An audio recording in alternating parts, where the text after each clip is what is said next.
And China, we say, and we have been saying, must be called out for these crimes. Thankfully, some world powers are waking up. After the United States, Australia too has decided to boycott the Winter Olympics, better known as the Genocide Games. And also, just like America, Australia too plans a diplomatic boycott, meaning the athletes will participate, the government will not. No one from the Australian government will attend the Games. It will come as no surprise that the Australian government will not be sending any official representatives to the forthcoming Winter Games in China.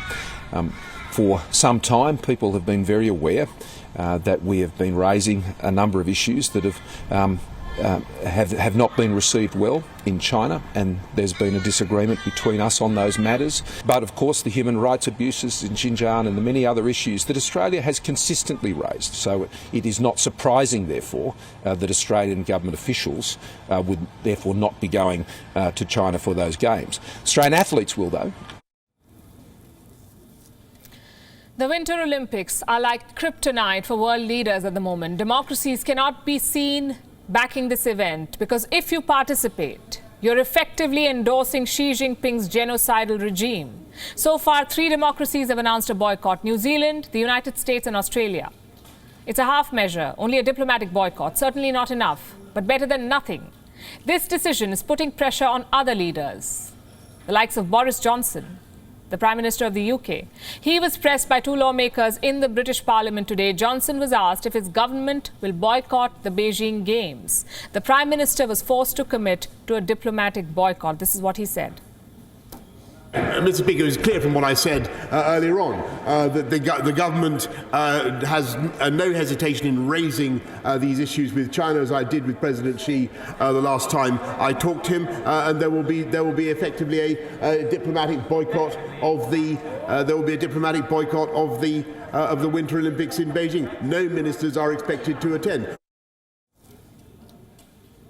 Clearly, Johnson does not want to be seen on the wrong side of history. He doesn't want to be seen backing an already tainted event and its tainted organizer, the International Olympic Committee. It refuses to press Beijing on the Uyghur genocide. In fact, the IOC is protecting Beijing by keeping human rights on the back seat. 1 year ago, the IOC published a human rights strategy. It puts human rights at the center of the Olympics. But very conveniently, the IOC has not implemented the strategy. What are they waiting for? For the Beijing Olympics to be over. This is a farce, if ever there was one. The IOC is bending over backwards to accommodate China. I'll give you another example. Peng Shuai, the Chinese tennis star and 3-time Olympian who's being held hostage by Beijing. Instead of demanding answers, the IOC is helping Beijing cover up. Peng Shuai accused a former vice premier of sexual assault. She did this more than a month ago, and since then, she's been made to disappear. Neither has Peng Shuai spoken again, nor has Beijing addressed the sexual assault charges. And the IOC has been happily whitewashing China's actions. How does it explain this? In its defense, the International Olympic Committee calls it quiet diplomacy, whatever that is. They claim to have spoken to Peng Shuai twice over video call, and yet the IOC says they cannot assure her safety.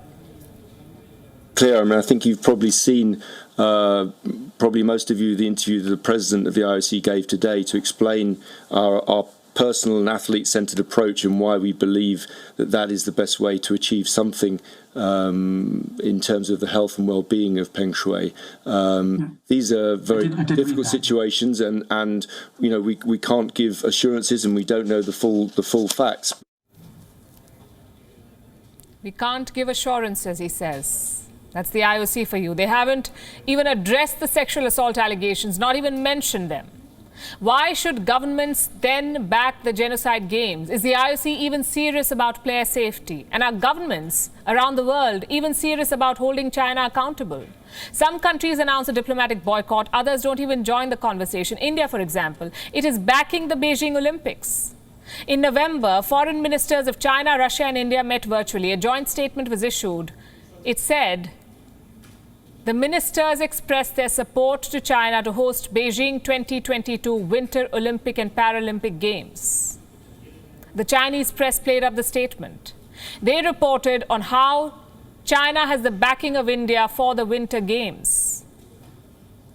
Here's what we say: New Delhi should reconsider this, withdraw support. At a time when its allies like the US, the UK and Australia have announced a boycott, the least India can do is not express support. It may sound a tough call because all of these other countries do not share a border with China. India does. We understand that. But it's important to send a message. Perhaps India could find some inspiration in the past. This is a story we must remember. 1936, Germany's capital, Berlin, hosted the Olympics. Today, the world knows this event as the Nazi Games. Because despite strong global opposition, Hitler was allowed to host the Olympics. Indian Olympians made sure their opposition was registered. The Indian contingent, led by hockey legend Dhyan Chand, refused to salute Hitler. Then the hockey team defeated Germany in the finals. The score, 8-1 in India's favour. That hockey team played for the British Raj. But Indian players in that team still supported democratic ideals over a genocidal regime. Today, India faces a similar choice. Its democratic partners have boycotted the genocide games in Beijing. India should not hesitate in doing the same, at the very least. WION is now available in your country. Download the app now and get all the news on the move.